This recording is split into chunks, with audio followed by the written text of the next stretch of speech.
আসসালামু আলাইকুম। মনে করুন ফেসবুক থেকে আপনার কাছে একটা ইমেইল আসছে। তো এখন আপনি কিভাবে কনফার্ম হবেন যে মেইলটি আসলে ফেসবুক বা মেটা পাঠিয়েছে? সেটা আসলে কনফার্ম করার জন্য আপনাকে যে কাজ করতে হবে, ১ম এ আপনার ফেসবুক আইডিতে চলে যেতে হবে। ফেসবুক আইডিতে চলে আসার পর আপনি এখান থেকে উপরে যে লোগো আছে, লোগোতে টাচ করে এটার ভিতরে প্রবেশ করবেন। ভিতরে প্রবেশ করার পর আপনি এখান থেকে এই যে গিয়ার আইকন আছে, গিয়ার আইকনে টাচ করে এটার ভিতরে প্রবেশ করবেন। প্রবেশ করার পর দেখেন এমন একটা ইন্টারফেস আপনার সামনে চলে আসবে। এবার আপনি এখান থেকে এই যে পাসওয়ার্ড অ্যান্ড সিকিউরিটি যে অপশন আছে, এই অপশনে টাচ করে এটার ভিতরে প্রবেশ করবেন। ভিতরে প্রবেশ করার পর এমন একটা ইন্টারফেস চলে আসবে। আবার আপনি এখান থেকে password and security option touch করে এটার ভিতরে প্রবেশ করবেন।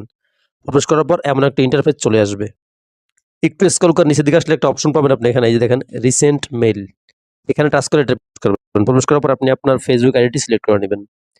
সিলেক্ট করে নেওয়ার পর দেখেন এমন একটা ইন্টারফেস আপনার সামনে চলে আসবে। এবার আপনি এখানে একটা অপশন পাবেন আদার্স, এখানে টাচ করে দেবেন। এখানে টাচ করে দেওয়ার পর দেখেন এখানে কিন্তু লেখা আসছে যে গত ২ দিনে ফেসবুক থেকে কোনো মেইল আমাকে পাঠানো হয়নি। যদি পাঠানো হতো সেই মেইলগুলো সিরিয়াল অনুযায়ী এখানে থাকতো, টাইম এবং ডেট সহকারে। তো আপনার কাছে যে মেইলটি আসছে সেই মেইলটি আর এখানকার মেইলটি মিলিয়ে আপনি টাইম সহ দেখতে পারতেন। যদি মিলে যেত তাহলে বুঝতেন ফেসবুক থেকেই পাঠিয়েছে। আর যদি টাইম বা সময় না মিলে তাহলে কিন্তু বুঝতে পারবেন আপনি যে আপনাকে মেইলটি প্রতারক পাঠিয়েছে। ধন্যবাদ।